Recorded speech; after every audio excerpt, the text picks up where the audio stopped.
السلام علیکم ورحمۃ اللہ.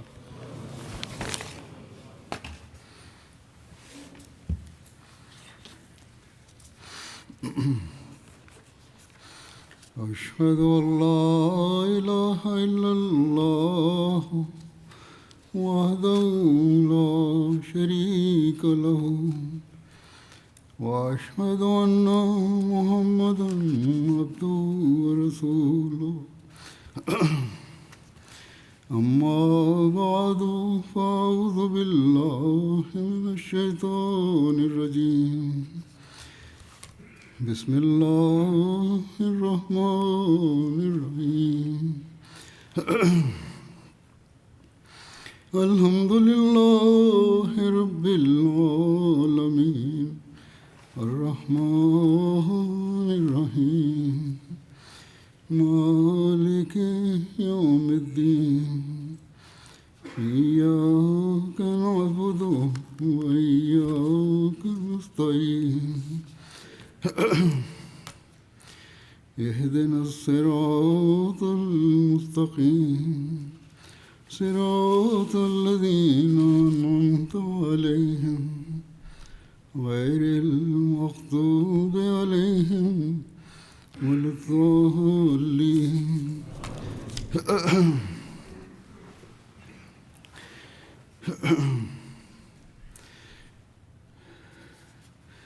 جنگ حنین میں جو دشمن کے تیر اندازوں کی وجہ سے مسلمان لشکر میں بھگدڑ مچی تھی، اس کی تفصیل بیان کرتے ہوئے حضرت مسلم معود رضی اللہ عنہ نے سورہ نور کی آیت 64 میں کی تفسیر میں بھی یہ واقعہ بیان فرمایا ہے کہ کس طرح نبی کی اطاعت کرنی چاہیے. آیت یہ ہے کہ لا تجلوا دعاء الرسول بینکم کا دعاء بعضکم بعضا قد یعلم اللہ الذین یتسللون منکم لواذا فلیحذر الذین یخالفون عن امرہ ان تصیبہم فتنۃ و یصیبہم عذاب علیم.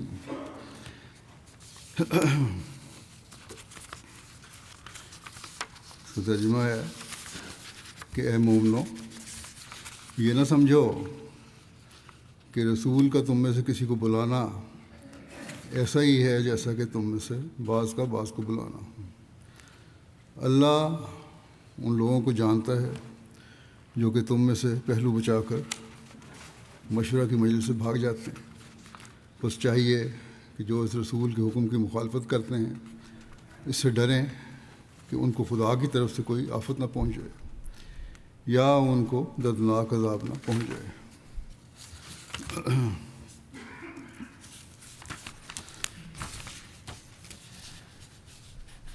آپ فرماتے ہیں کہ امام کی آواز کے مقابلے میں افراد کی آواز کوئی حقیقت نہیں رکھتی. تمہارا فرض ہے کہ جب بھی تمہارے کانوں میں خدا تعالیٰ کے رسول کی آواز آئے تم فوراً اس پر لبیک کہو اور اس کی تعمیل کے لیے دوڑ پڑو کہ اسی میں تمہاری ترقی کا راز مضمر ہے. بلکہ اگر انسان اس وقت نماز بھی پڑھ رہا ہو تو تب بھی اس کا فرض ہوتا ہے کہ وہ نماز توڑ کر خدا تعالیٰ کے رسول کی آواز کا جواب دے.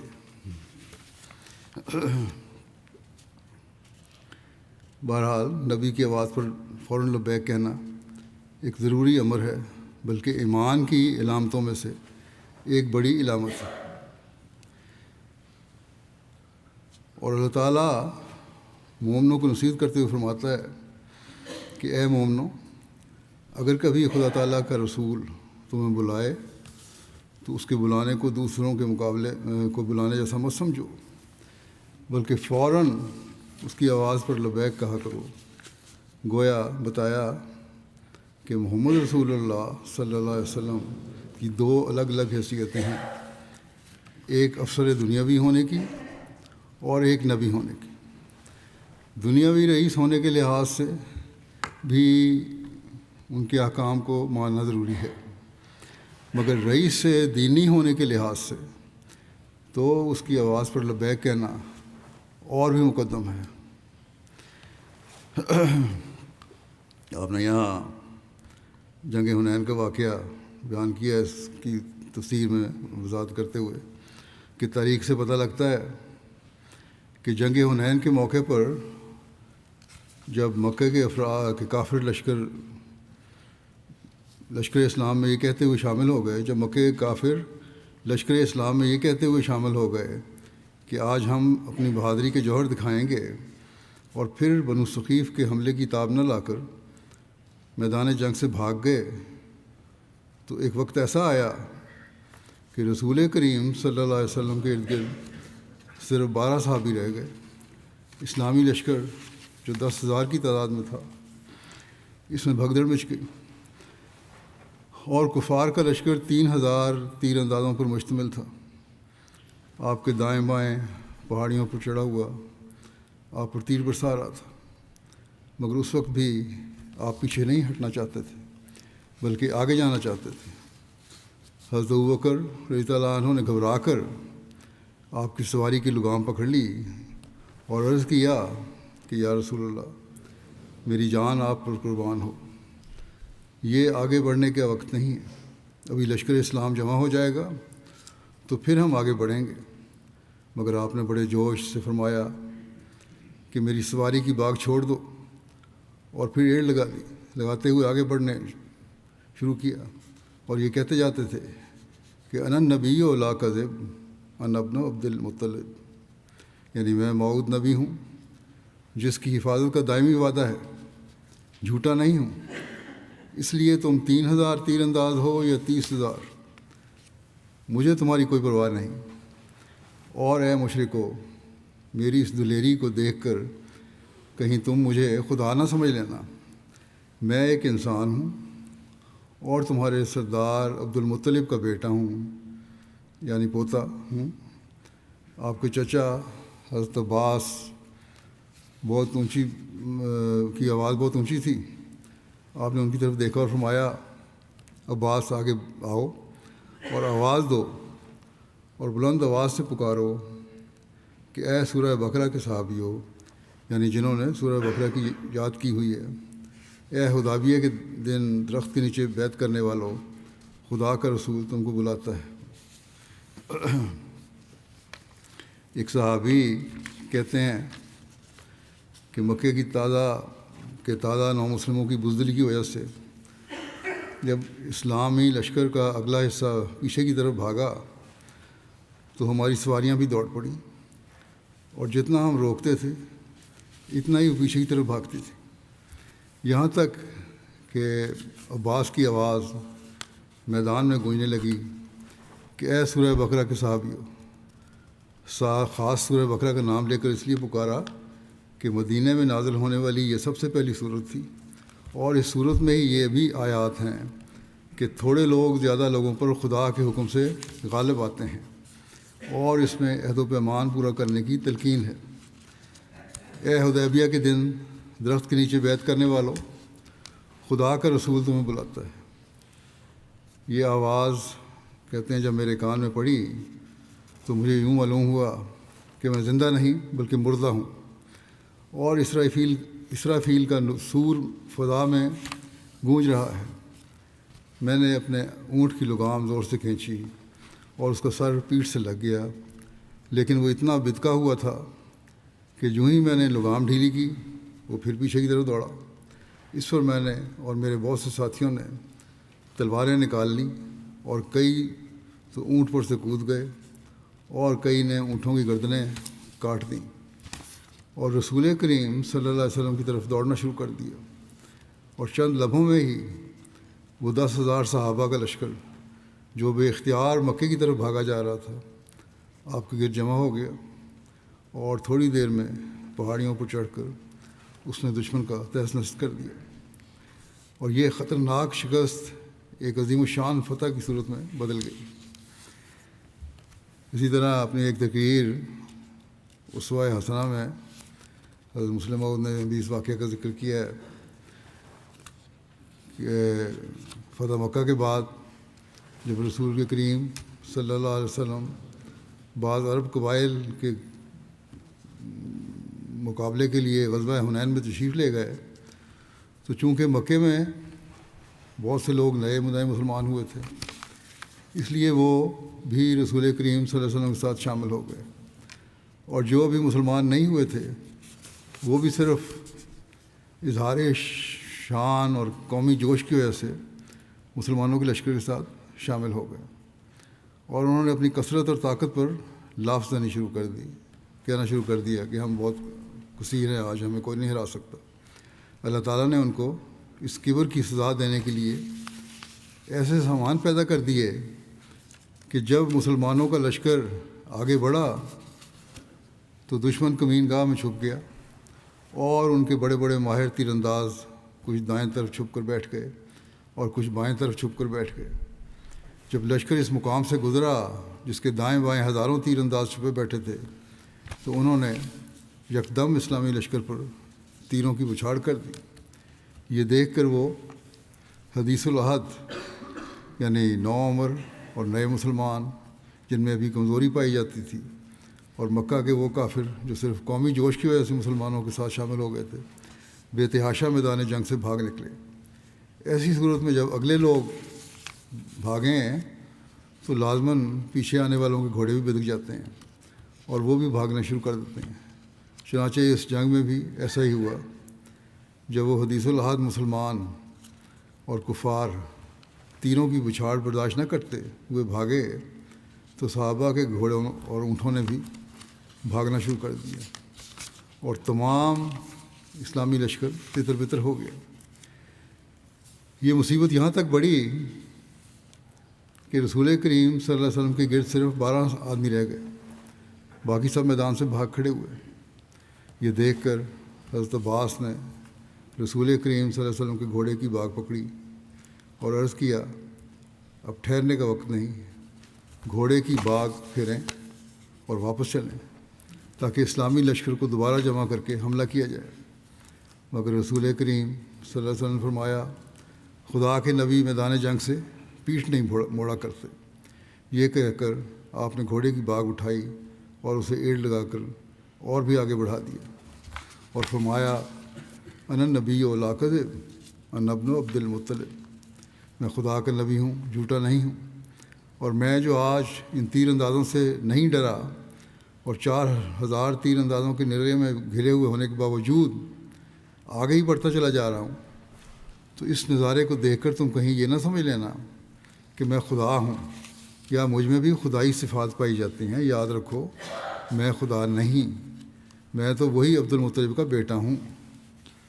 مگر یہ لوگ خدا نما وجود ہوتے ہیں، یعنی جو نبی اور رسول ہوتے ہیں، اللہ کے اولیاء، یہ خدا نما وجود ہوتے ہیں، خدا کو دکھانے والے ہوتے ہیں۔ جب یہ حالت پیدا ہوئی اور دشمن خوش ہوا کہ اس نے مسلمانوں کو مار لیا، تو رسول کریم صلی اللہ علیہ وسلم نے حضرت عباس کو مخاطب کر کے فرمایا، عباس آواز دو کہ اے انصار، خدا کا رسول تم کو بلاتا ہے۔ جب حضرت عباس نے بلند آواز سے رسول کریم صلی اللہ علیہ وسلم کا یہ فکرہ دہرایا کہ اے انصار، خدا کا رسول تم کو بلاتا ہے، تو اس وقت ایک انصاری کا بیان ہے کہ یہ حالت یہ تھی کہ ہمارے گھوڑے اور اونٹ ہمارے قبضے سے نکلے جا رہے تھے، اور یوں معلوم ہوتا تھا کہ مکے اور مدینے کے بڑے یہ نہیں رکیں گے۔ وہ وجہ مکے کے ہزاروں لوگ ان کے بھاگنے کے اس قدر ڈر گئے تھے کہ کسی طرح واپس لوٹتے ہی نہ تھے۔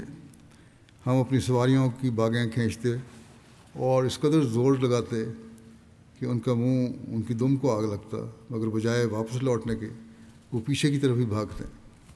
ہماری یہی حالت تھی کہ ہمارے کانوں میں حضرت عباس کی یہ گونجنے والی آواز آئی کہ اے انصار، خدا کا رسول تم کو بلاتا ہے۔ کہتے ہیں کہ اس آواز کے سنتے ہی ہماری یہ حالت ہو گئی کہ ہمیں یہ معلوم نہ ہوتا کہ ہمیں کوئی آدمی پکار رہا ہے، بلکہ ہمیں یہ معلوم ہوتا تھا کہ قیامت کا دن ہے اور مردہ روحوں کو زندہ کرنے کے لیے سورہ اسرافیل پھونکا جا رہا ہے۔ اس وقت ہمیں دنیا و ما فیہا کا کوئی ہوش نہ تھا۔ اور صرف ایک ہی آواز ہمارے کانوں میں گونجنے لگی، اور وہ عباس کی آواز تھی۔ اس وقت ہماری تمام کمزوری جاتی رہی، اور یا تو ہمارے اندر یہ احساس پایا جاتا تھا کہ ہم اپنے گھوڑوں اور اونٹوں کو نہیں روک سکتے، یا پھر ہم نے آخری دفعہ پھر زور لگایا اور اپنے گھوڑوں اور اونٹوں کو موڑنے کی پوری کوشش کی۔ چنانچہ جو مڑ گئے سو مڑ گئے، اور جو نہ مڑے ہم نے تلواریں نکال کر ان کی گردنیں کاٹ دیں، اور پیدل دوڑتے ہوئے رسول کریم صلی اللہ علیہ وسلم کے پاس پہنچ گئے۔ یہ وہ لوگ تھے جنہوں نے محمد رسول اللہ صلی اللہ علیہ وسلم کے اس ایمان سے فائدہ اٹھایا۔ چنانچہ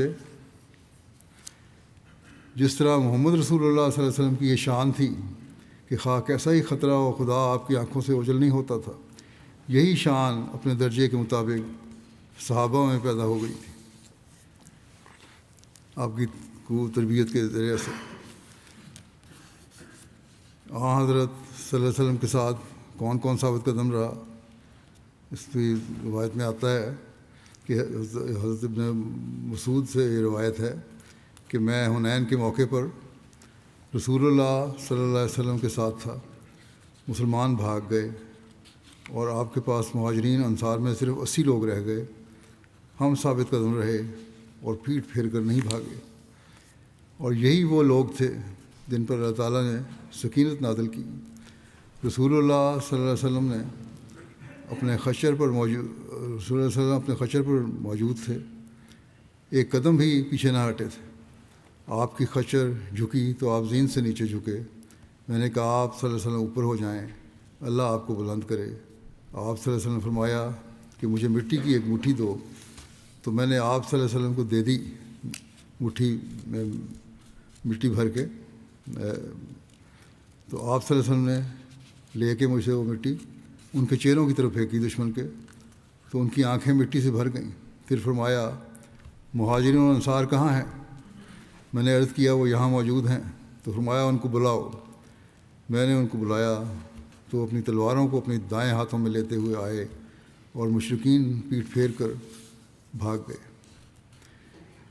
ایک روایت میں ہے کہ جب لوگ بھاگ گئے، یعنی مسلمانوں کے لشکر میں بھگدڑ مچ گئی، تو آپ صلی اللہ علیہ وسلم کے پاس تقریباً 100 افراد رہ گئے۔ اس وقت آپ نے یہ دعا مانگی، اللہم لک الحمد و الیک المشتقی و انت المستعان۔ اے اللہ، تمام تعریفیں تیرے لیے ہیں، ہم تجھ ہی سے شکوہ کرتے ہیں اور مدد کے لیے تجھ ہی کو پکارتے ہیں۔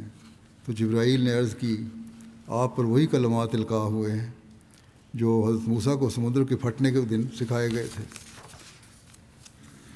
حضرت حارث بن نعمان سے روایت ہے کہ جب لوگ الٹے قدم واپس لوٹے تو مجھے اندازہ ہوا کہ آپ کے ساتھ صرف 100 افراد رہ گئے ہیں۔ حضرت انس سے روایت ہے کہ اسی روز یعنی حنین کے موقع پر آپ کے ساتھ ابو بکر، عمر، عثمان اور علی رضوان اللہ علیہم اجمعین تھے۔ ہر ایک نے 10 سے زائد ضربیں لگائیں۔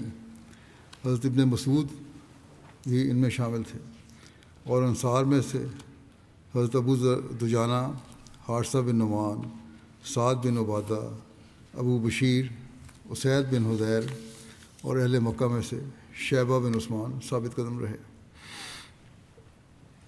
خواتین میں سے حضرت ام سلیم بنت ملحان، ام عمارہ، نصیبہ بنت کعب، ام حارث، ام سلیت بنت عبید، یہ بھی جنگ کے میدان میں تھیں۔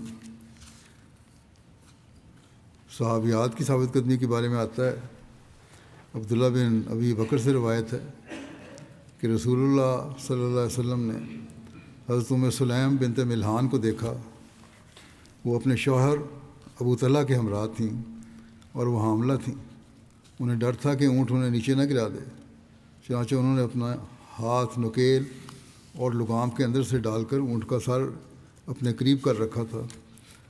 حضور صلی اللہ علیہ وسلم نے فرمایا ام سلیم ہے؟ انہوں نے کہا جی یا رسول اللہ صلی اللہ علیہ وسلم، میرے والدین آپ پر قربان۔ ان کے پاس ایک خنجر تھا، ان خاتون کے پاس۔ تو حضرت ابو طلحہ نے کہا یا رسول اللہ، یہ ام سلیم ہے، اس کے پاس خنجر ہے۔ رسول اللہ صلی اللہ علیہ وسلم نے انہیں فرمایا یہ خنجر کس لیے ہے؟ انہوں نے جواب دیا حضرت سلیم نے کہ میں نے یہ اس لیے لیا ہے کہ اگر مشرکوں میں سے کوئی میرے قریب آیا تو میں اس کا پیٹ پھاڑ دوں گی۔ رسول اللہ صلی اللہ علیہ وسلم مسکرائے اس بات کو سن کے۔ حضرت سلیم جو اس نازک وقت میں نبی اکرم صلی اللہ علیہ وسلم کے ساتھ تھیں، انہیں نبی اکرم صلی اللہ علیہ وسلم کو اکیلا چھوڑ کر لوگوں کے بھاگنے کا اتنا دکھ اور رنج اور غصہ تھا کہ وہ آپ صلی اللہ علیہ وسلم کی محبت سے مغلوب ہو کر آپ سے عرض کرنے لگیں کہ یا رسول اللہ صلی اللہ علیہ وسلم، ہمارے بعد جو طلقاء یعنی آزاد کیے گئے ملے، طلقاء سے مراد مکے کے وہ باشندے ہیں جن کو حضور صلی اللہ علیہ وسلم نے لا تثریب علیکم اليوم اذهبوا انتم الطلقاء کہہ کر احسان فرمایا تھا، اور ان میں سے 2000 جنگ حنین میں شامل ہوئے اور دشمن کے تیروں کے سامنے بھاگ پڑے اور پرانے صحابہ کو بھی دھکیل کر پیچھے ہٹنے کا باعث بنے۔ ان کا ذکر ہے اس میں۔ بہرحال آپ نے کہا کہ جنہوں نے آپ کے ساتھ ہوتے ہوئے شکست کھائی ہے ان کو قتل کر دیں، ان طلقاء کو۔ رسول اللہ صلی اللہ علیہ وسلم نے فرمایا اے ام سلیم، یقیناً اللہ تعالیٰ دشمن کے مقابلہ میں کافی ہوا اور اس نے احسان فرمایا ہے۔ ایک اور بہادر صحابیہ حضرت عمارہ رضی اللہ عنہ سے روایت ہے کہ غزوہ حنین کے دن جب لوگ بھاگ کھڑے ہوئے تو ہم 4 عورتیں تھیں۔ میرے پاس تیز کاٹ والی تلوار تھی اور ام سلیم کے پاس خنجر تھا، اور انہوں نے وہ خنجر اپنی کمر کے ساتھ باندھ رکھا تھا اور وہ امید سے تھیں۔ ان کے علاوہ حضرت ام سلیت اور ام حارث بھی موجود تھیں۔ ایک روایت میں ہے کہ حضرت ام عمارہ نے بلند آواز دی اور کہنے لگیں کہ اے انصار، تمہیں فرار ہونے سے کیا تعلق؟ وہ کہتی ہیں کہ میں نے حوازن کے ایک شخص کو دیکھا جو جھنڈا اٹھائے گندمی اونٹ پر سوار تھا، وہ مسلمانوں کے پیچھے بھاگا جا رہا تھا۔ میں اس کے سامنے آئی اور اس کے اونٹ کی گونچوں پر وار کیا تو وہ سوار اپنی پیٹھ کے بل نیچے گرا، تو میں نے اس پر حملہ کیا اور اس پر تلوار سے وار کرتی رہی یہاں تک کہ اسے موت کے نیند سلا دیا۔ پھر میں نے اس کی تلوار لے لی اور رسول اکرم صلی اللہ علیہ وسلم اپنی تلوار سونتے ہوئے میدان جنگ میں کھڑے تھے۔ میں وہاں پہنچی اور آپ پکار رہے تھے کہ اے اصحاب رسول بقرہ۔ چنانچہ انصار حملہ کرتے ہوئے واپس پلٹے اور حوازن کے لوگ صحابہ کے سامنے اتنی دیر ہی ٹھہرے جتنی دیر میں اونٹنی کو دوہا جاتا ہے، یعنی تھوڑی دیر وہ مقابلہ کر سکے۔ پھر وہ دشمن شکست خوردہ ہو کر بھاگ نکلے۔ وہ کہتی ہیں کہ میں نے دشمن کی اس طرح کی ذلت آمیز شکست کبھی نہیں دیکھی۔ وہ ہر سمت منہ اٹھائے بھاگے جا رہے تھے۔ میرے بیٹے حبیب اور عبداللہ میرے پاس واپس آئے اور ان کے ہاتھوں میں قیدی تھے۔ حضرت ابو بشیر مازنی سے روایت ہے کہ حنین کے دن ہم نے صبح کی نماز پڑھی، پھر ہم اس جگہ پہ پہنچے جہاں رسول اللہ صلی اللہ علیہ وسلم نے ہمیں کھڑا کیا تھا۔ ہمیں علم نہ تھا، سورج طلوع ہونے کے قریب تھا۔ اچانک ہم پر حملہ ہو گیا۔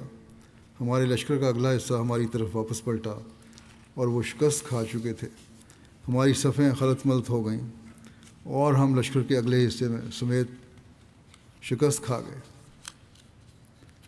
میں پلٹ کر آگے بڑھا۔ میں نوجوان لڑکا تھا۔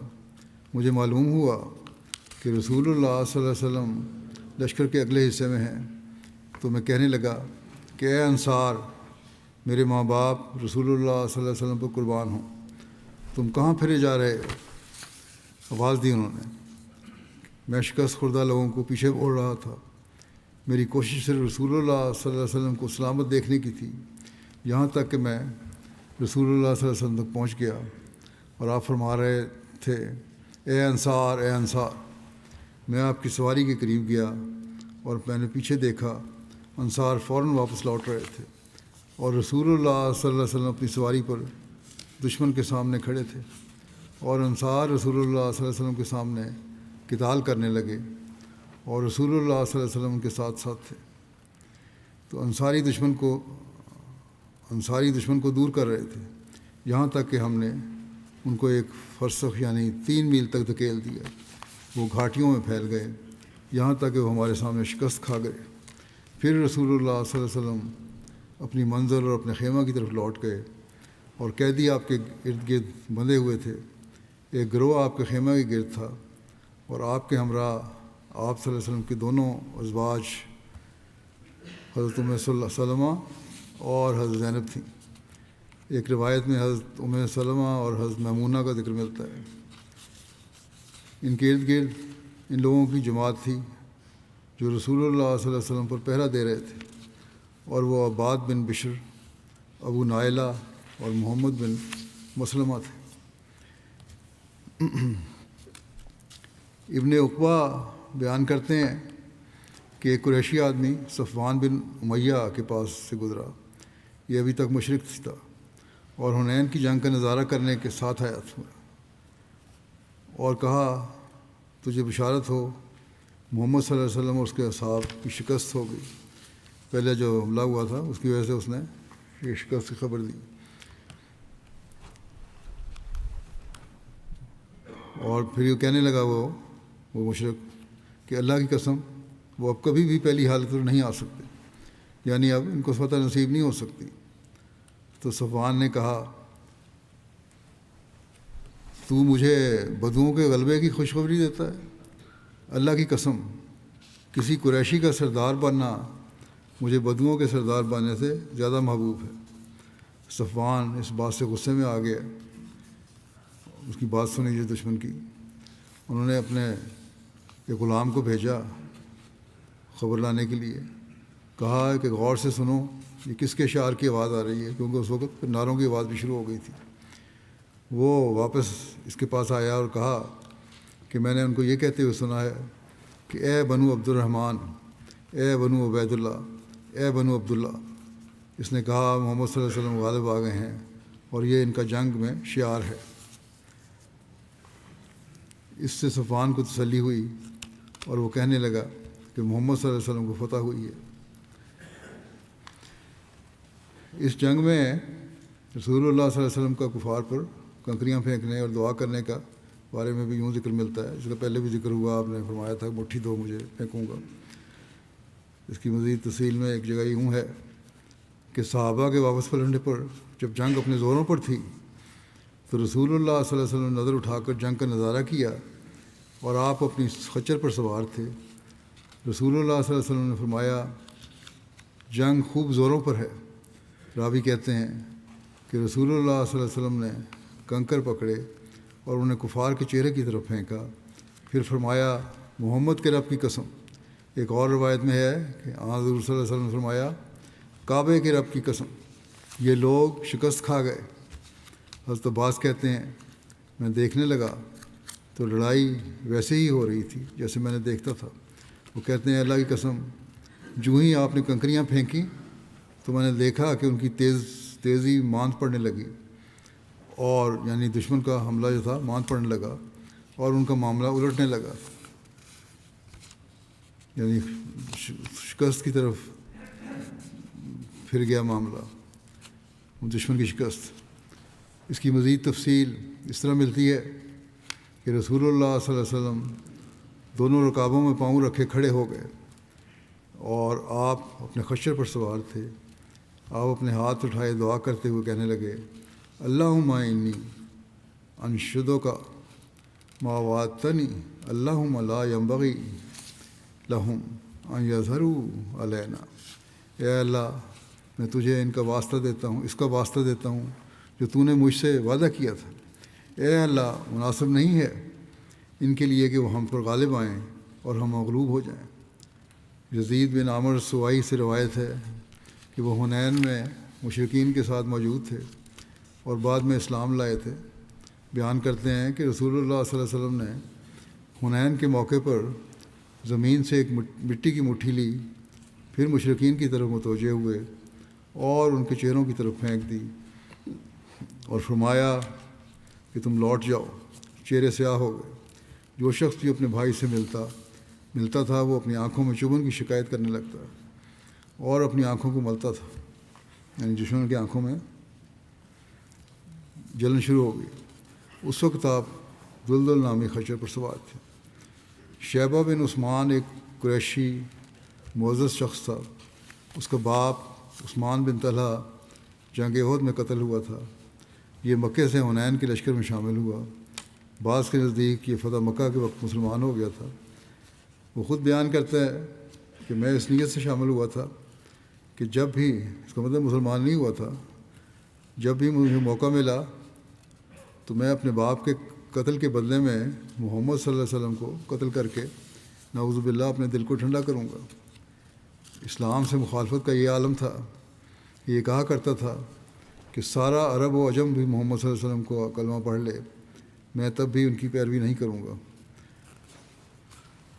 تو شیبہ نے جب دیکھا کہ مسلمان میدان سے بھاگ کھڑے ہوئے ہیں اور محمد صلی اللہ علیہ وسلم صرف چند ایک لوگوں کے درمیان رہ گئے ہیں، تو وہ بیان کرتے ہیں کہ میں نے سوچا کہ میرے لیے اب بہترین موقع ہے کہ نعوذ باللہ آپ کو قتل کر سکتا ہوں. وہ کہتا ہے کہ میں آپ کے دائیں جانب سے آپ پر حملہ کرنے کے لیے آگے ہوا تو میں نے وہاں آپ کے چچا عباس کو کھڑے دیکھا. تو میں نے خیال کیا کہ عباس کی موجودگی میں محمد صلی اللہ علیہ وسلم پر حملہ کرنا ممکن نہیں ہے. چنانچہ میں واپس پلٹا اور پھر میں آپ کے بائیں جانب ہوا کہ ادھر سے حملہ کرتا ہوں. تو وہاں دیکھا کہ ابو سفیان بن حارث کھڑے ہیں، تو وہاں سے واپس ہو گیا اور پھر آپ کے پیچھے کی جانب سے آپ پر حملہ کرنے کا ارادہ کیا. تو جب حملہ کرنے کی نیت سے آگے بڑھا تو اپنی آنکھوں پر ہاتھ رکھ کے الٹے پاؤں تیزی سے واپس پلٹ گیا. بعد میں وہ بیان کرتے تھے کہ عین اس وقت مجھے آگ کے شعلے اٹھتے ہوئے دکھائی دیے اور یوں لگا کہ وہ شعلے مجھے بھسم کر کے کر دیں گے. اسی دوران حضرت صلی اللہ علیہ وسلم نے آواز دی کہ شیبہ میرے قریب آؤ. اب وہ پتہ لگ گیا کہ یہ پیچھے کھڑے تھے. وہ کہتے ہیں کہ میں آپ صلی اللہ علیہ وسلم کے قریب ہوا، آپ نے تبسم فرمایا اور میرے سینے پر اپنا دست مبارک پھیرا اور دعا کی، اللہ مذہب عنہ الشیطان، اے اللہ شیطان کو اس سے دور کر دے. شیبہ کہتے ہیں کہ خدا کی قسم اسی وقت رسول اللہ صلی اللہ علیہ وسلم مجھے میرے کان، میری آنکھ اور میری جان سے بھی زیادہ عزیز ہو گئے اور میرا سینہ صاف ہو گیا. اور رسول اللہ صلی اللہ علیہ وسلم نے شیبہ سے فرمایا، اے شیبہ کافروں سے جنگ کرو. وہ بیان کرتے ہیں کہ اب میں محمد صلی اللہ علیہ وسلم کے دفاع میں دشمنوں کی طرف تلوار لے کر آگے بڑھا اور رسول اللہ صلی اللہ علیہ وسلم کی محبت میں یوں جنگ کرنے لگا کہ اس وقت اگر میرا باپ بھی میرے سامنے آتا تو اس کو بھی قتل کر دیتا.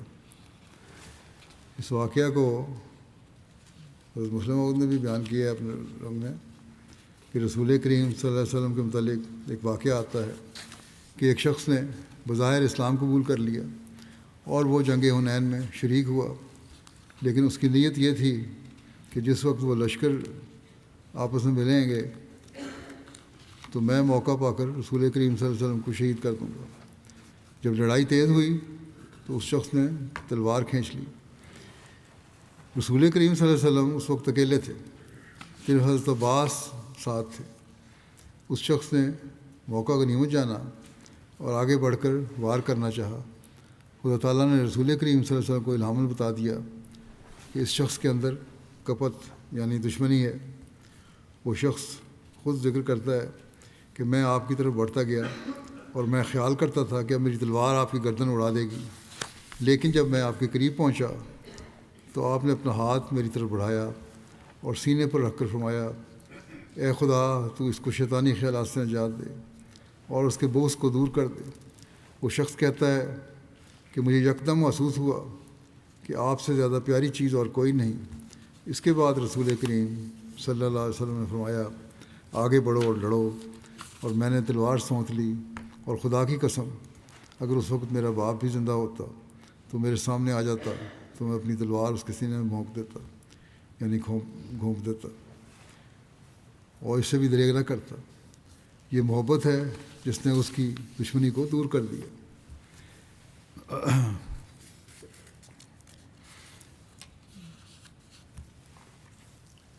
یعنی آن وسلم کی جو محبت تھی اس نے اس کی دشمنی ختم کر دی.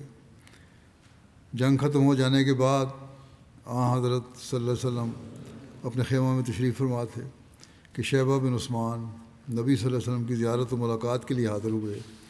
اور رسول اللہ صلی اللہ علیہ وسلم نے انہیں فرمایا، اے شیبہ، جو کچھ تم اس وقت سوچ رہے تھے اس سے وہ بہتر ہے جو اب اللہ نے تمہارے لیے مقدر کر دیا ہے۔ اور پھر آپ صلی اللہ علیہ وسلم نے شیبہ کو وہ تمام باتیں بتائیں جو شیبہ اس وقت میدان جنگ میں اپنے دل میں چھپائے ہوئے تھے۔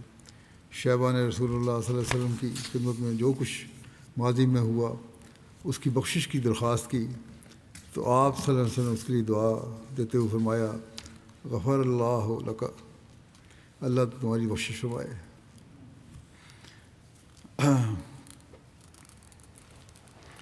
اسی طرح نزیر بن حارث کی بدنیتی اور ان کے نیک انجام کا بھی ذکر ملتا ہے کہ مکہ سے جو لوگ بدنیتی اور بد ارادوں سے حنین کے لشکر میں شامل ہوئے تھے، ان میں سے ایک نزیر بن حارث بھی تھا۔ یہ قریش کے سرداروں میں سے ایک شخص تھا اور اس کا بھائی جنگ بدر میں مارا گیا تھا۔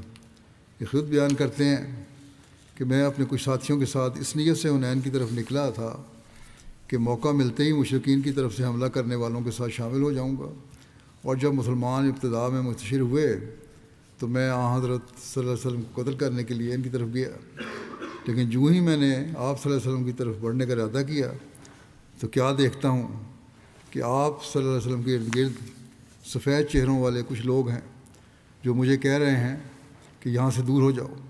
ان کی آواز میں ایسی دہشت تھی کہ میں ڈر گیا اور میں کانپنے لگ گیا، اور تھوڑی ہی دیر گزری ہوگی کہ مسلمان واپس جمع ہونے لگے اور دشمن پر حملہ کرنے لگے۔ اس دوران میں وہاں سے واپس ہو گیا اور درختوں میں چھپ گیا اور کئی دن چھپا رہا، کیونکہ جو کچھ میں نے دیکھا تھا اس کا رعب مجھ سے دور نہیں ہو رہا تھا، یہاں تک کہ مجھے پتہ چلا کہ رسول اللہ صلی اللہ علیہ وسلم طائف کی طرف چلے گئے، اور پھر وہاں سے آپ صلی اللہ علیہ وسلم جیرانہ چلے گئے۔ یہ جنگ ختم ہونے کے بعد میں نے سوچا کہ اب اسلام کا غلبہ ہو چکا ہے اور سب نے اسلام قبول کر لیا ہے، میں بھی حضور صلی اللہ علیہ وسلم کی خدمت میں حاضر ہو جاؤں۔ چنانچہ میں چھپتا چھپاتا جیرانہ چلا گیا اور مسلمانوں میں شامل ہو گیا۔ رسول اللہ صلی اللہ علیہ وسلم نے مجھے دیکھا تو پہچان لیا اور فرمانے لگے، نزیر تم ہو؟ میں نے عرض کی، جی حضور حاضر ہوں۔ آپ صلی اللہ علیہ وسلم آیا، یہ تیرے لیے اس سے بہتر ہے جو تم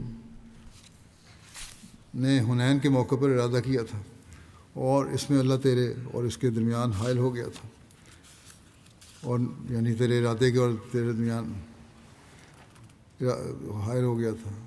نزیر بیان کرتے ہیں کہ میں نے یہ بات سن کر تیزی سے حضور کی طرف بڑھا اور عرض کیا کہ یا رسول اللہ صلی اللہ علیہ وسلم، اگر اللہ کے علاوہ کوئی اور معبود ہوتا تو وہ مجھے کچھ فائدہ دیتا، اور کلمہ شہادت پڑھ کر اسلام قبول کر لیا۔ حضرت صلی اللہ علیہ وسلم نے ان کے لیے دعا کرتے ہوئے فرمایا، اللہم زدہ ثبات، اے اللہ اسے ثابت قدمی بڑھا دے۔ نزیر نے کہا، اللہ کی قسم، آپ صلی اللہ علیہ وسلم کی اس دعا کے طفیل میرا دل ثابت قدمی کے اعتبار سے چٹان کی طرح ہو گیا ہے۔ اس پر رسول اللہ صلی اللہ علیہ وسلم نے فرمایا، سب تعریف اللہ کے لیے ہے جس نے اسے ہدایت فرمائی۔ غزوہ حنین کے بعد مال غنیمت کی تقسیم کرتے ہوئے حضرت صلی اللہ علیہ وسلم نے بعض نو مسلم سرداران قریش کو تالیف قلوب کے لیے 100 اونٹ عطا فرمائے۔ ان میں سے ایک یہ نزیر بن حارث بھی تھے۔ انہوں نے ایسی خودداری کا مظاہرہ کیا جو در حقیقت حضرت صلی اللہ علیہ وسلم کی ان کو ثبات ایمانی عطا کیے جانے کی دعا کا اثر تھا کہ ایک شخص ان کو یہ خبر سنانے کے لیے آیا کہ رسول اللہ صلی اللہ علیہ وسلم نے آپ کو 100 اونٹ دینے کا اعلان فرمایا، لہذا وہ اونٹ لے لیں۔ اس پر نزیر نے اس کو کہا کہ رسول اللہ صلی اللہ علیہ وسلم نے تو تالیف قلب کے لیے یہ دے رہے ہیں، اس لیے میں یہ اونٹ نہیں لوں گا، یعنی میں تو اللہ کے فضل سے اسلام پر ثابت قدم ہوں، مجھے اس طرح کا مال لینے کی ضرورت نہیں ہے تالیف قلب کے لیے۔ پھر خود ہی بعد میں کہنے لگے کہ میں نے رسول اللہ صلی اللہ علیہ وسلم سے خود تو یہ مال نہیں مانگا اور نہ ہی سوال کیا ہے، اور یہ تو آپ صلی اللہ علیہ وسلم کی طرف سے عطیہ اور تحفہ ہے، اس لیے اس سے انکار نہیں کرنا چاہیے۔ اس پر انہوں نے خبر لانے والے کو ان اونٹوں میں سے 10 اونٹ تحفہ کے طور پر دے دیے اور باقی خود رکھ لیے۔ نزیر بعد میں اکثر اس بات کا اظہار کیا کرتے تھے کہ اللہ کا شکر ہے کہ ہم اس شرک پر نہیں مرے جس پر ہمارے آباء و اجداد تھے۔ ان کا اسلام بہت اچھا رہا. یہ ہجرت کر کے مدینہ چلے گئے اور پھر وہاں سے جہاد کی غرض سے شام کی طرف چلے گئے اور 15 ہجری میں جنگ یرموک میں شہادت پائی.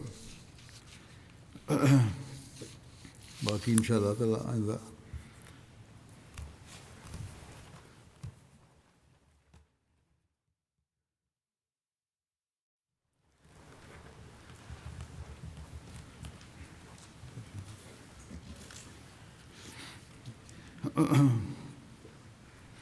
الحمد للہ الحمد للہ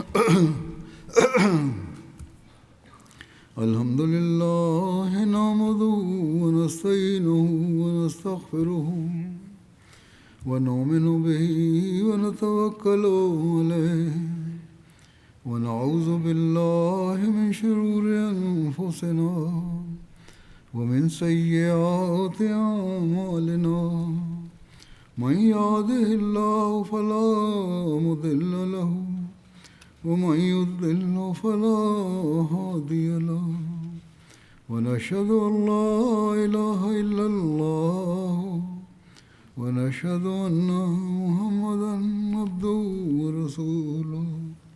عباد الله رحمكم الله إن الله يأمر بالعدل والإحسان وإيتاء ذي القربى وينهى عن الفحشاء والمنكر والبغي يعظكم لعلكم تذكرون. اذكروا الله يذكركم وادعوه يستجب لكم ولذكر الله أكبر.